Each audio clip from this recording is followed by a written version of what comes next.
চলো আজকে তোমাদের সাথে আরেকটা আইসক্রিমের রিভিউ করি, যেটা খেয়ে আমরা আইসক্রিম খেয়েছি নাকি বাঁশ খেয়েছি কিছুই বুঝতে পারলাম না। এটা ছিল পোলারের রেড ভেলভেট। প্যাকেজিংয়ে যে বক্সটা ইউজ করা হয়েছে সেটা র্যাফিনেটর থেকে ফার বেটার, কারণ এটার বক্সটা একটু হার্ড, সো ইজিলি খুলতে পেরেছি আমরা। বক্সটা খোলার পরে কিন্তু দেখে খুবই ভালো লেগেছে, কারণ আইসক্রিমের উপরে একদম রেড ভেলভেট ছড়ানো ছিল, দেখে খুবই সুন্দর লাগছিল।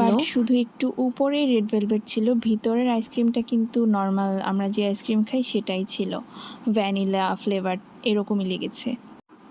বাট র্যাফিনেটোর সাথে যদি কম্পেয়ার করি তাহলে রেড ভেলভেটটা কিন্তু অনেক মজা, কারণ র্যাফিনেটোটা একদমই ভালো ছিল না, আমরা খেয়ে একদমই মজা পাই নাই, সেই হিসাবে কিন্তু এটা অনেক ভালো লেগেছে। প্রাইসের সাথে কম্পেয়ার করলে কিন্তু টেস্ট খুব একটা আহামরি না। এটার প্রাইস ছিল 1 লিটারের দাম 600 টাকা।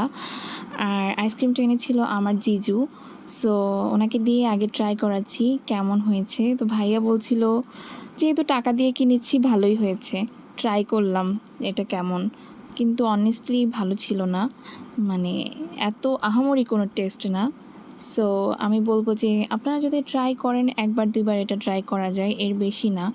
জাস্ট এই যে টেস্ট করলাম, এরপর আর কখনো কিনবো না। থ্যাংকস ফর ওয়াচিং, আল্লাহ হাফেজ।